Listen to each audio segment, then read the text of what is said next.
Hey you guys, welcome back to part 3 to be continued. So if you guys have watched that, I was giving you guys a refresher of the last two uploads that I uploaded on when it comes to Homosapians, our genetically modified mutation evolved species of the animal kingdom that is known to us and not known of all the animal kingdom, but we are the animals.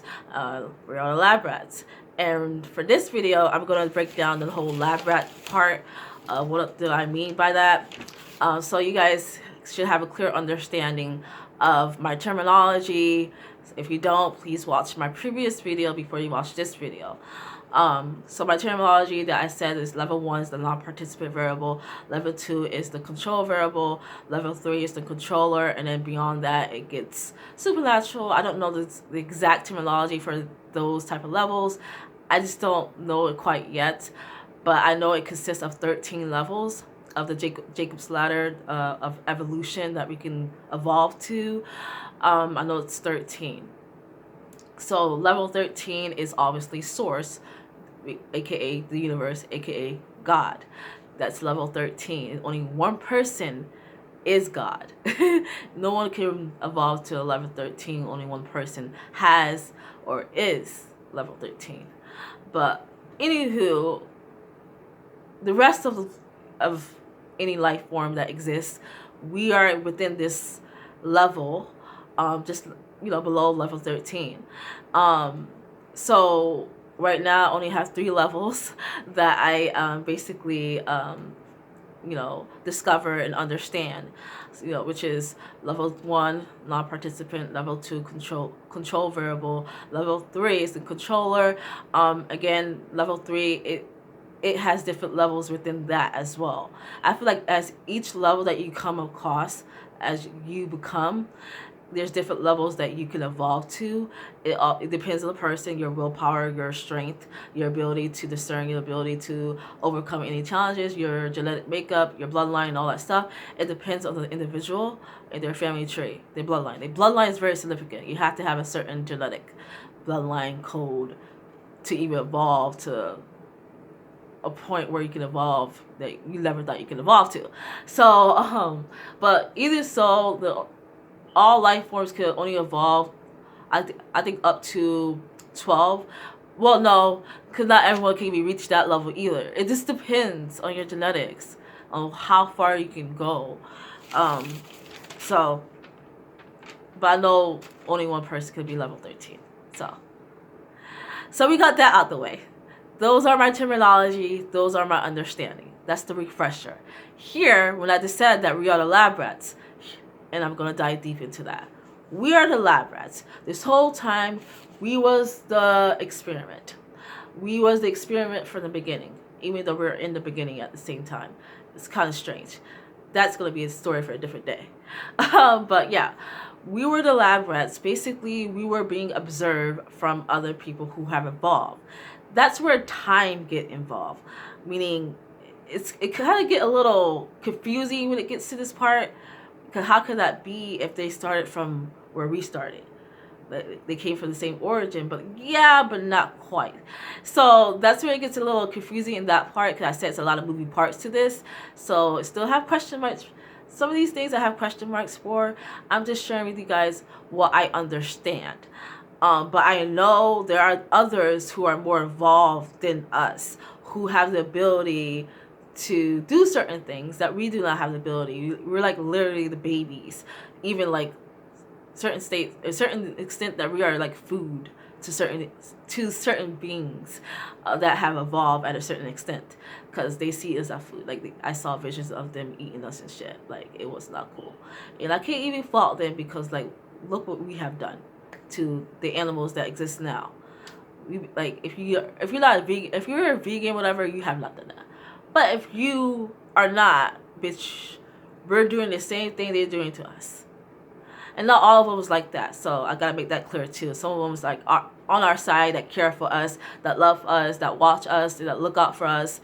The more involved ones. And some of us, they don't give a fuck about us. They see us as pets. They see us as slaves. See us as food. They don't really care. So you have to understand the reality of things and be practical. But yeah, we have that understanding. We have been in lab rats this whole time. There's certain moments in time within our history. Mind you guys, our history is not truly real history. Everything that has been written about our history has not been recorded as is. It has not been recorded as truth. Some of them has been manipulated. Some of them has been basically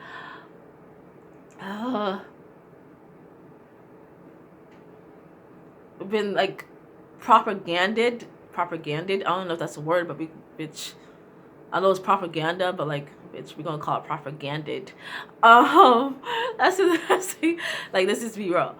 So it has not been recorded as is. People have been writing history from their own perspective or from their own agenda. When you have a certain perspective, especially if it's like closed off or limited, that's an agenda. And some of these agendas that we basically experienced throughout history has been planted. We didn't come up with it with our own accord. It was just planted within our conscious mind, and therefore we took it as if that's our own ideals, and we acted on that and not realizing that it was planted, and we basically created the agenda, recreated it, we basically manifested the agenda. And some of these agendas could be religion. We manifested that was planted, the way that it became. Mind you, God does exist, angels, all them demons and all that, they do exist, but it's like the understanding that we have of them is not quite what is not right. We don't understand them for who they really are. We understand it from an agenda point of view, if that makes sense. So that's why I said it's an agenda when it comes to religion, because even that is like, yeah, it's a lot into that. But I might do breakdowns for each of these agendas. The next one is slavery. That was planted. That was an agenda. That was an experiment, which I'm going to discuss here today. That was an experiment. The third agenda that I can think of was, the whole let me say LGBTQ, like being gay. That was an agenda that was planted, and it was created to cause divide more, but like our understanding of it is, that's where it created the divide.